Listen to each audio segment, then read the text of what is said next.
not. And we did not get to witness that adept nature of the young man back in the days with Shakhtar Donetsk and Borussia Dortmund. Recall some seasons back in the German Bundesliga, he won the player of the season and he came highly recommended to Manchester United. Now to Arsenal, I believe it's going to be a lot of spark in terms of possession, ball play, techniques, and of course, getting the ball into the final third. And it's similar to the pattern that Mr. Wenger plays at Arsenal. So no doubt, it's a good deal for Arsenal as well. And if you recall, he almost went the way of Mr. Wenger in 2016 before the deal to Manchester United became the light of day. So Wenger is getting a player he has always wanted to get, and hopefully he will thrive under the Frenchman. Okay. All right, so let's leave it at that so that we can move on. We could go on and on and on if we're going to talk about this swap deal. A lot of us thought it wasn't going to happen, but guess what? It has just crossed the line. It's official now. It's been a worst-kept secret anyway. It was not a matter of if, it was always when. And it has happened now, so we leave it to rest.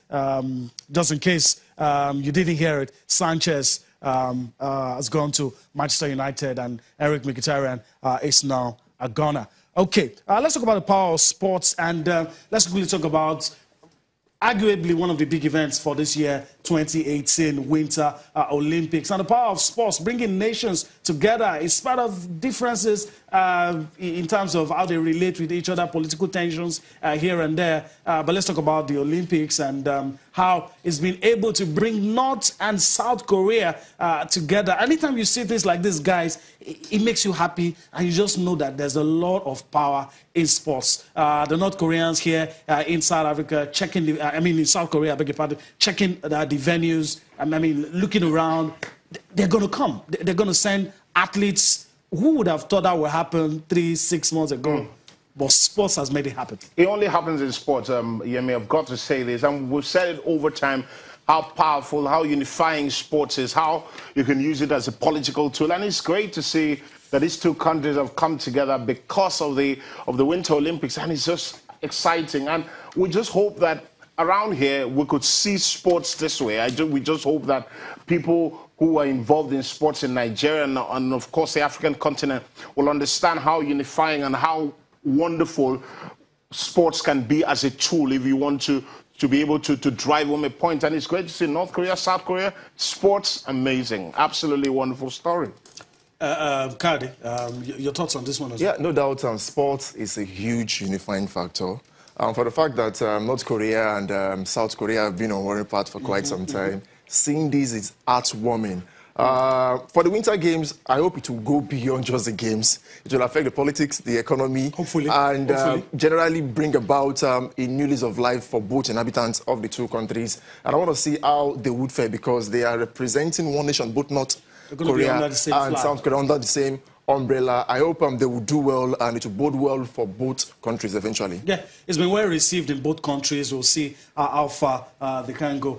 You might be wondering why we are talking about the Winter Games here in Nigeria. Well, there's something for us in it. A couple of athletes will represent Nigeria there, and we're hoping that they will do well as well. One man also hoping that a Nigerian will do well in a terrain that we're not usually known for. Talking about the president of the Bobsled and Skeleton Federation, we're talking about Solomon Ogba. He's backing one athlete, talking about Simidele Adeagbo, to reach the top 10 when the competition begins. Let's listen to him and come back for more on Sports Tonight.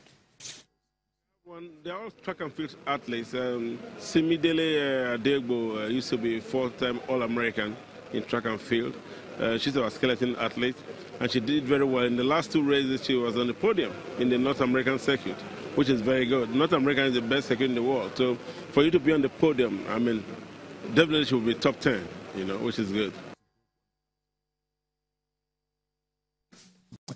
All right. So guys, it's good. I'm always happy when I hear things like this. We should try out in areas that are not our normal areas of strength, where we don't have comparative advantage. And this is heartwarming. We talked about the ladies the other time. They've told anybody that cares to listen that they want to get a medal. Talking about the ladies that have been able to make it in the bobsleigh. And another guy here, people in this federation tipping him to go all the way. Well, for Simidele Adiagbo, I was quite surprised when she made it to the top 10 last week. And eventually looking at how the whole arrangement have been, knowing that winter doesn't happen in this part of the world, and Nigerians in other parts of the world are trying to hoist the flag and ensure that we are in the news. Our flag is raised. Our flag is hoisted. The bobsleigh team, I interviewed them when they came to Nigeria, and they had high hopes. And we submitted their ground based on what Solomon Ogba just said now. Having been the president of the AFN, now the bobsleigh and skeleton, know that trying to break new grounds for Nigeria, and one can only wish them all the best. And for Adiagbo making history last week, becoming the first Nigerian and African black athlete to compete in the sport of skeleton, it's really, really amazing, and we can only give them all our support. Yeah, it's very profound, quite honestly, because over the years we've talked about the fact that we go to these games and you almost look around the park and you're wondering where our medals are going to come from, and it's the athletes going to the tournaments, second-guessing themselves, not quite sure, poor preparation, or we didn't enter into enough games at the tournament. So it's exciting. And when you look at these girls and you look at the fact that there's great desire to go out there and achieve something, and it's wonderful that the Federation is backing them. We hope that the sports ministry and every well-meaning Nigerian will also come out to support this team, because we've got to go out there, because the talent is not the issue. We've got great talent, great potential. We've talked about this over the years, and we hope that we'll get enough support so that when we get to tournaments, maybe the tournament, this one starts on the 9th of February, we will not hear the girls didn't have money to travel, and we don't want to hear all of that. And we're hoping that Nigeria can break new grounds. I mean, it'll be wonderful to get a medal playing this. All right. I'm very sure a lot will be heard about all of these things later on. Hopefully, we'll get to do well. Participating is key. Later on, we can take it from there. Let's go on a quick break. When we return, still so much for you on Sports Tonight. Join us again.